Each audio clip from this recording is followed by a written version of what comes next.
Hey everybody, how's it going? My name's Alexis. If you're new here, please subscribe and leave a like down below. So I want to make this video today to tell you how I got my hair long. So it doesn't look all that long right now. I mean, it does, but my hair's actually like down to my belly button pretty much.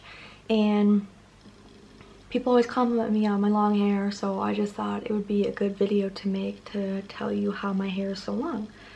So I've been growing my hair out for a very long time now, probably since high school, and I'm 25 now, so yeah, I would say no, that's incorrect. I've been growing my hair out since college. So since I was 18, I've been growing out, and like I said, now I'm 25. So it's taken me quite a while, but I would say the number one thing, which I'm sure you probably already know this, but I think it's still important to say, the number one thing is to not use heat on your hair.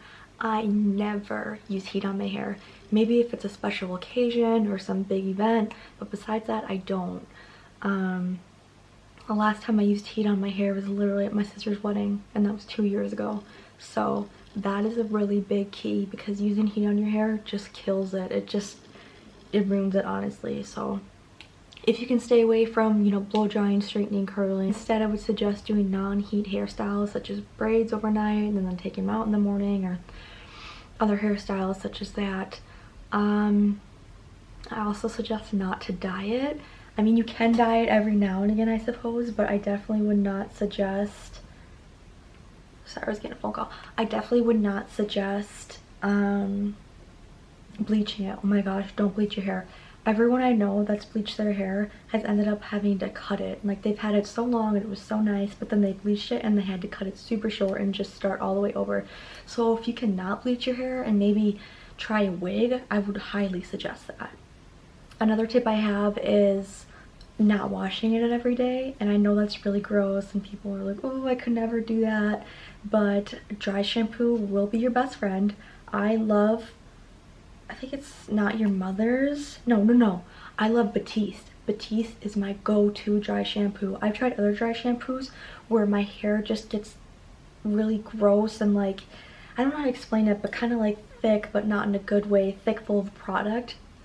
But Batiste does not do that, so I strongly suggest trying Batiste. I love Batiste. Yeah, so I usually wash my hair once a week, which is kind of a stretch. I could probably do 2 times a week, but it's really long and I don't like to wash it more than once a week, but I know I probably should, especially since I go to the gym and work out and get sweaty. But yes, don't wash your hair every day. Try to go at least every other day if you can.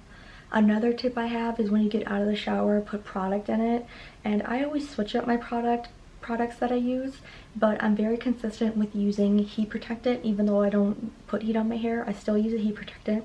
Lately I've been using Not Your Mother's, why do I keep saying that? Lately I've been using It's a 10 spray.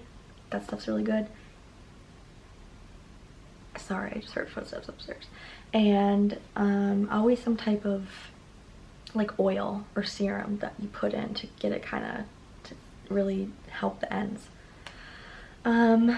Probably your diet. I don't have the best diet, so I don't know if I can really be attest to this one, but your diet's important.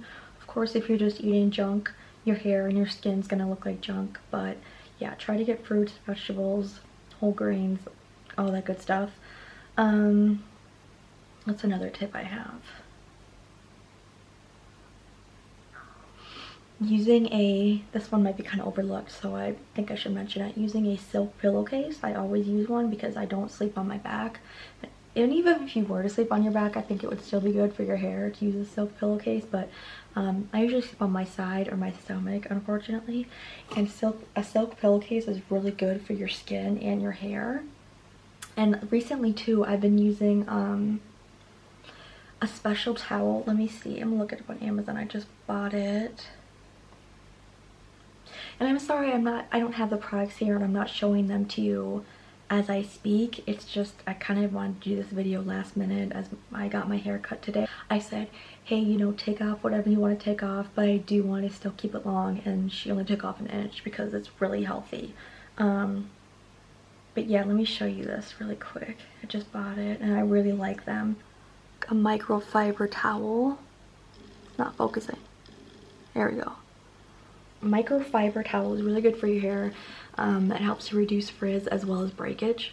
Okay, sorry about that. I just had a phone call I had to take. Oh, for a long time I was just using a comb instead of a regular brush because the brush can break your hair, but recently I've switched over to a wet brush, and I'm not sure if that's any better than a regular brush, to be honest, but my hair is very fine and straight, so with that combination it gets snarly really often. So I just was finding that a comb wasn't really doing the job. Like, unfortunately, long days out, like I said, if I were to style my hair for an event, or if I were to have my hair down all day, like just regularly down and not in some type of style like this, it will get really snarly and tangly, which is unfortunate, but it's just the type of hair that I have. So like I said, I was using combs for a long time, and I think that is better for your hair, but recently I have switched to the wet brush, and those are just, I love the wet brush, so I'm never gonna go back to a comb. But you could try using a comb because, like I said, brushes do kind of snag on your hair and aren't the best for your hair. Oh, also, I don't know if this has really made a difference for me, but I take them anyways. I take biotin vitamins. So you can always try a biotin or a collagen vitamin to, you know, help your hair grow longer. Oh, also, like I had mentioned earlier in the video, I'm sorry if I speak really fast and you can't understand me, but as I had mentioned earlier in the video, getting your hair cut. I got my hair cut today. I cut my hair every 4 months, and I know it seems counterproductive. Why would you cut your hair when you're trying to grow your hair? But if you don't cut your hair and your hair just continues to grow, the breakage is going to continue to split up the ends. So you need to cut your hair. Otherwise, you're going to get your hair down to, say, your belly button, and it's all going to be broken because you haven't been cutting off those dead ends. So when you go and get your hair cut, you know, just have half an inch cut off, an inch. If you're still trying to grow it long, I'd say maybe, oh, I'm not a hairstylist, so what do I know? If you're still trying to grow your hair long and you're not, and say your hair is like to this length and you want it down your belly button, I would suggest, you know, half an inch to an inch, and no more than every 4 months. But that's definitely something you need to do, because if you don't, you're just gonna have to end up getting it all cut off anyways, which no one wants that. The thing is that my shower is connected and I can't remove it, otherwise I would do this.